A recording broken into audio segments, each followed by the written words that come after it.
Monumen ini dipersembahkan bagi 7 pahlawan revolusi, korban kebiadaban gerakan 30 September PKI yang mencoba mengkhianati Pancasila yang sakti.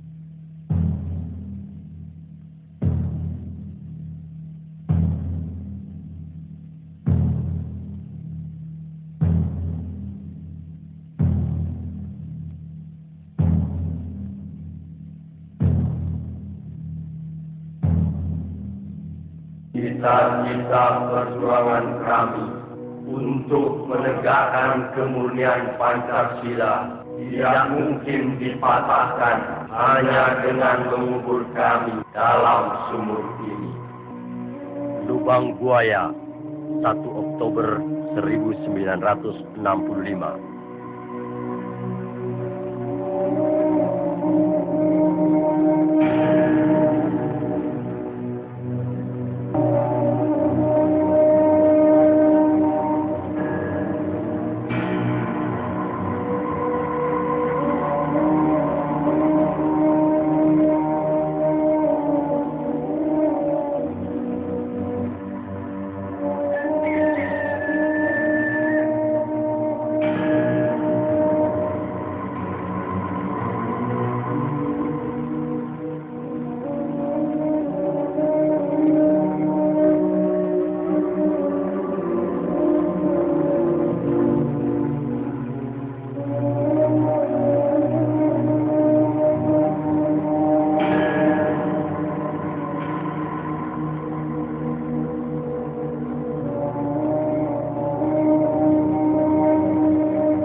Peristiwa penganiayaan ini terjadi pada tanggal 13 Januari 1965, sekitar subuh di desa Kanigoro yang terletak tidak jauh dari kota Kediri. Ribuan orang-orang PKI menyerbu tempat training center pelajar Islam Indonesia. Kecuali melakukan pemukulan terhadap seorang kiai dan beberapa orang guru, mereka menginjak-injak kitab suci Al-Quran. 2 hari kemudian, pada tanggal 15 Januari 1965, di suatu desa juga di Kediri, ribuan orang-orang PKI menyerang petani Sudarno dengan dalih sengketa sawah. Kepala desa yang mencoba meleraikan dan menengahi tidak luput pula dari pengeroyokan dan penganiayaan. Pada tahun yang sama, di Sumatera Utara, terjadi aksi sepihak PKI yang dikenal sebagai peristiwa Bandar Betsi. Peristiwa ini merupakan sengketa tanah milik negara dengan kaum tani yang menggarap secara tidak sah, dan sebenarnya persoalannya telah diselesaikan secara baik.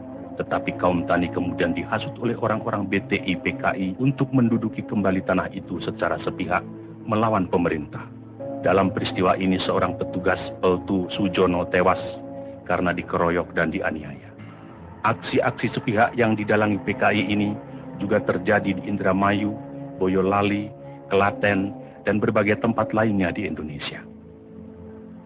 Sementara itu, sebenarnya pada bulan Desember 1964, terungkap adanya dokumen tentang rencana perebutan kekuasaan yang akan dilakukan oleh PKI. Namun oleh PKI dokumen itu dikatakan palsu dan malah menuduh balik bahwa fitnah itu sengaja disebarkan oleh lawan politiknya, yaitu Partai Murba yang Trotskis, dalam hal ini Khairul Saleh dan Sukarni.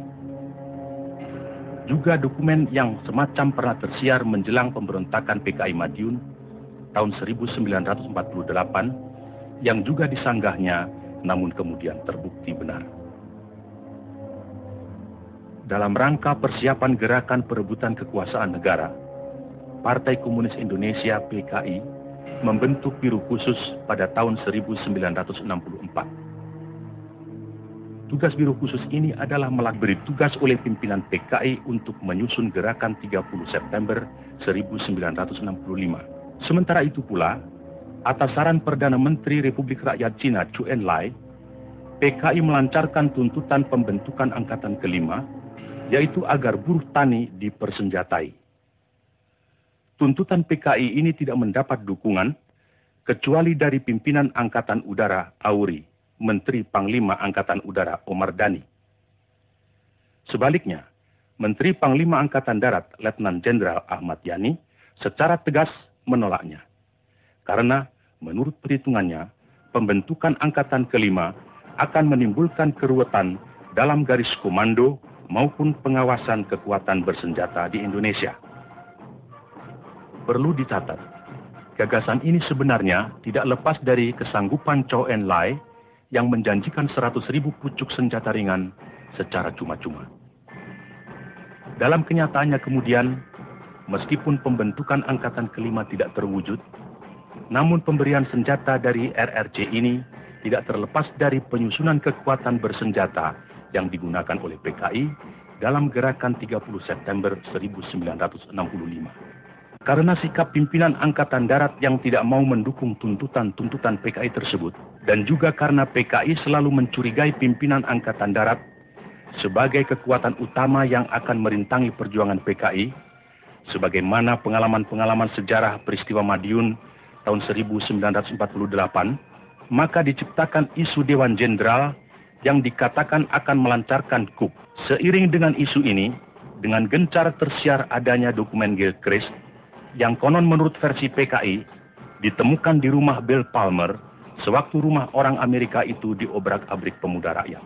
Gilchrist adalah duta besar Inggris dan dalam dokumen yang ternyata palsu itu tersebut kata-kata "Our local army friends" yang kemudian diinterpretasikan sama dengan Dewan Jenderal.